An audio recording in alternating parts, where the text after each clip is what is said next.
हमारी संस्कृति, हमारे संस्कार सदा रहें हमारे साथ। सब्सक्राइब करें तिलक। सब प्रकार के भोग स्थित प्रज्ञ मनुष्य में किसी भी प्रकार का विकार उत्पन्न करने में असमर्थ होकर उसी में समा जाते हैं। अर्थात स्थित प्रज्ञ मनुष्य समस्त भोगों का उपभोग करते हुए भी आसक्ति से मुक्त रहते हैं। सामान्य मनुष्य तो भोग की पदार्थों के पीछे दौड़ते हुए अपनी जीवन यात्रा समाप्त कर देता है, परंतु स्थित प्रज्ञ मनुष्य की जीवन यात्रा जन कल्याण का उद्देश्य रखती है। सामान्य मनुष्य रात्रि का अंधकार होने पर सो जाता है तथा सूर्योदय होने पर जाग जाता है, परंतु योगी की दृष्टि में देह का सोना जागना महत्वपूर्ण नहीं है। कर्मयोगी ज्ञान के प्रकाश को दिन तथा अज्ञान के अंधकार को ही रात मानता है। पार्थ, विषयों के बारे में अज्ञान रात्रि के अंधकार के समान है। संसारी मनुष्यों की रात्रि के समय अज्ञानी नाशवान सांसारिक सुख उपभोगों में व्यस्त रहते हैं। ज्ञानी और योगी जागते हैं और परमात्मा का चिंतन करते हैं। या निशा सर्वभूतानां तस्याम जागर्ति संयमी यस्याम जागृति भूतानि सा निशा पश्यतो मुनेः। हे केशव, कृपया स्थित प्रज्ञ का कोई स्पष्ट उदाहरण देकर समझाओ। हे अर्जुन, विशाल और अथाह सागर का स्वभाव स्थित प्रज्ञ मनुष्य की भांति ही होता है। हे पार्थ, नदी में यदि अधिक पानी आ जाए तो उस नदी में बाढ़ आ जाती है। उसकी तूफानी लहरें किनारों को तोड़कर चारों ओर तबाही मचा देती हैं।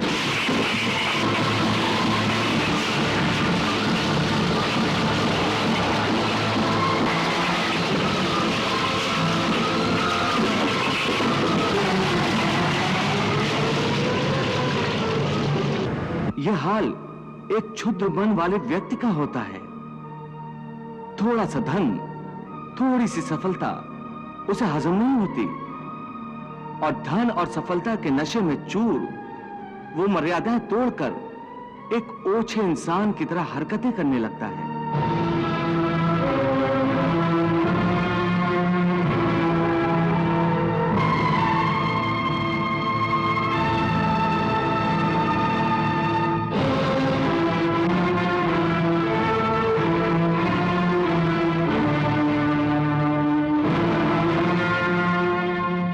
परंतु स्थित प्रज्ञ मनुष्य एक सागर की भांति होता है जिसमें चारों ओर से नदियों का जल निरंतर जमा होता रहता है।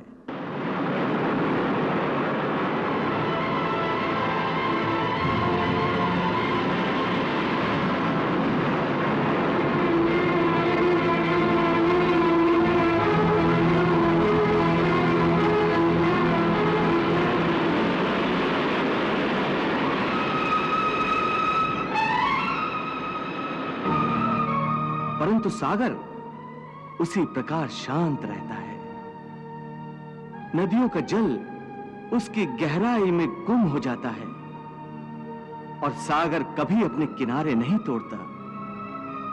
उसके अंदर जल का स्तर वही रहता है। यही स्थित प्रज्ञ की अवस्था होती है। स्थित प्रज्ञ तो ऐसा सागर, स्थित प्रज्ञ तो ऐसा सागर, ज्ञानी जिसकी थाह न पाए।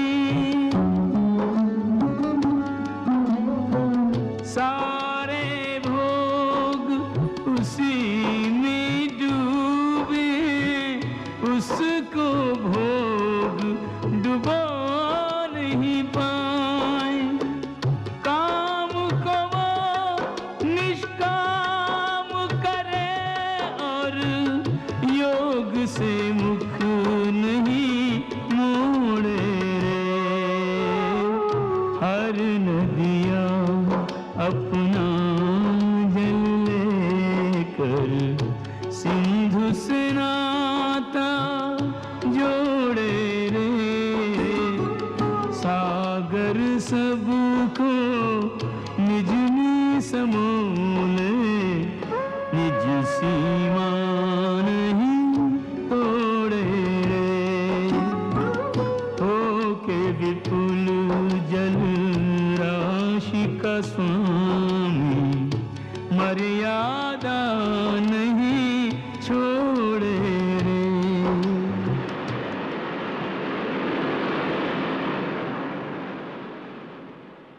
इसी तरह सब प्रकार के भोग स्थित प्रज्ञ मनुष्य में किसी भी प्रकार का विकार उत्पन्न करने में असमर्थ होकर उसी में समा जाते हैं।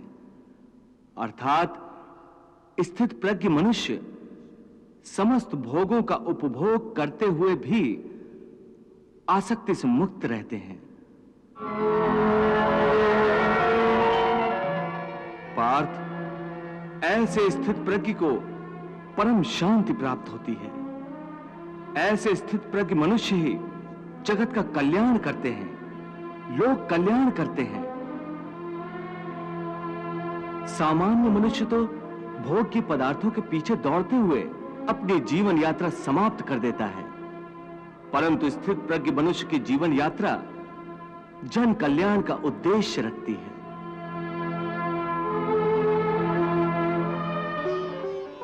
प्रभु, भगवान श्री कृष्ण के कथन अनुसार स्थित प्रज्ञ मनुष्य आसक्ति से मुक्त रहते हैं, परंतु जब कोई मनुष्य संसार में रहकर संसार को भोग रहा हो तो देखने वाले तो उन्हें भोगी ही समझेंगे ना? हाँ देवी, स्थित प्रज्ञ मनुष्य को इसकी चिंता कहाँ होती है कि कोई संसारी उसे क्या समझता है। वो संसार के भोग निरासक्त भाव से भोगता है। ऐसा धीरमती पुरुष यदि किसी नर्तकी का नृत्य भी देख रहा हो तो उसको भी वो भगवान की लीला समझकर देखता है। फिर कोई मनुष्य ये कैसे जान सकता है कि कोई व्यक्ति आसक्ति का मारा हुआ है या स्थित प्रज्ञ, वो भोगी है या योगी? देवी, जैसे चंद्रमा का असल रूप रात के अंधेरे में दिखता है, वैसे ही एक असली योगी का प्रकाश रात के अंधेरे में प्रकट होता है। क्योंकि जिस समय सारा संसार सोता है, उस समय योगी अपने हृदय में ज्ञान का दीप जलाकर मेरी भक्ति की साधना करता है।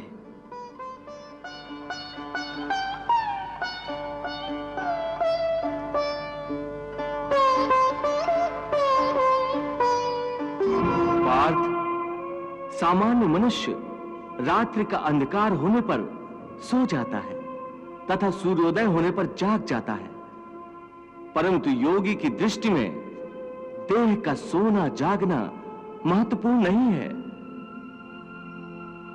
कर्मयोगी ज्ञान के प्रकाश को दिन तथा अज्ञान के अंधकार को ही रात मानता है। पार्थ, विषयों के बारे में अज्ञान रात्रि के अंधकार के समान है। संसारी मनुष्यों की रात्रि के समय अज्ञानी नाशवान सांसारिक सुख उपभोगों में व्यस्त रहते हैं।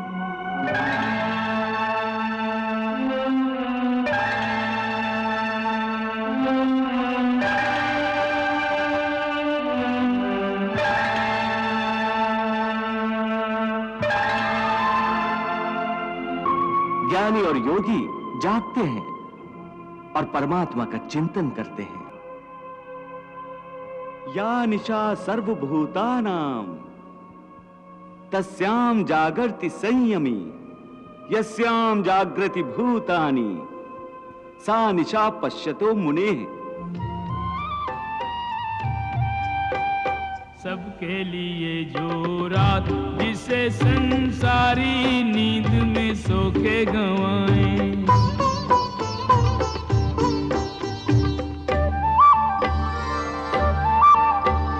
जोगी जन उस रात रात में जागे, ध्यान धरें और अलख जगाएं।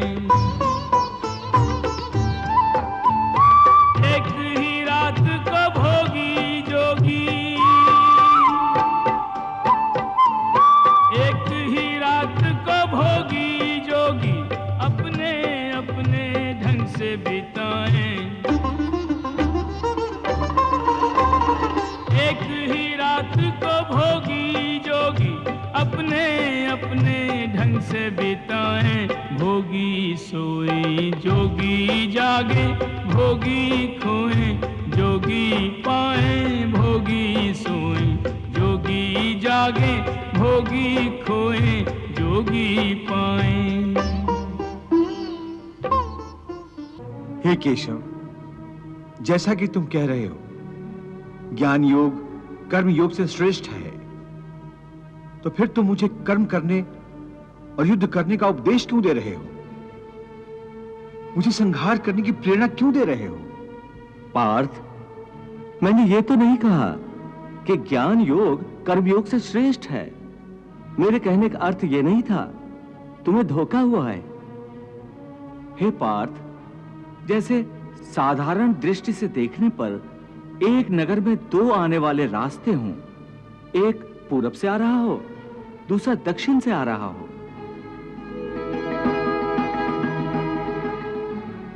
परंतु जिस तरह वो दोनों रास्ते अलग अलग दिशाओं से आते हुए एक ही नगर में पहुंचते हैं,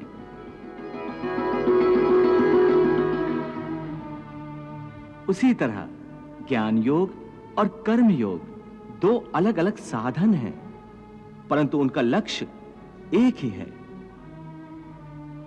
और दोनों मार्गों से साधक ब्रह्म को ही पाता है।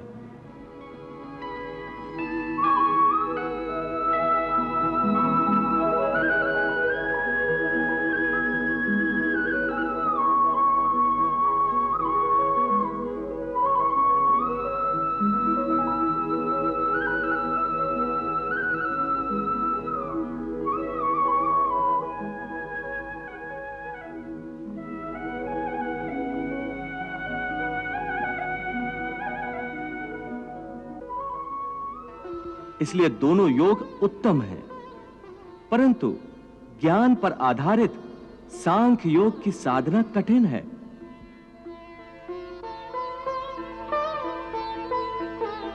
इसके मुकाबले कर्म योग की साधना आसान है।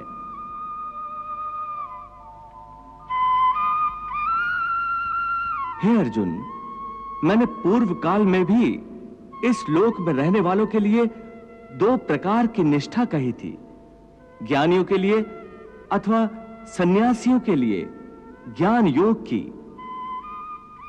और योगियों अर्थात कर्मयोगियों के लिए कर्म योग की। ये दोनों रास्ते प्राणी को भगवान तक ले जाते हैं।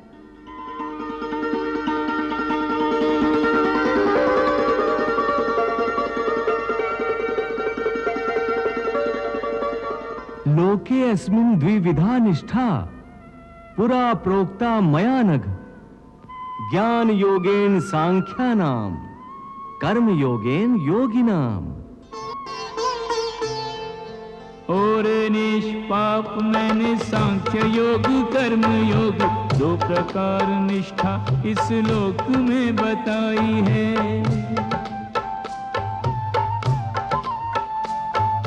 सांख्य योगियों की निष्ठा का आधार ज्ञान योग, निष्ठा योगियों ने कर्म योग ही से पाई है।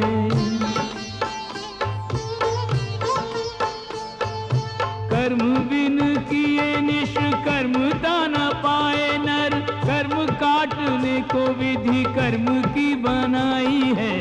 केवल ये कर्म त्याग देता नहीं सिद्धि लाभ, निष्ठा सांख्य योग में तो कर्म ही से आई है।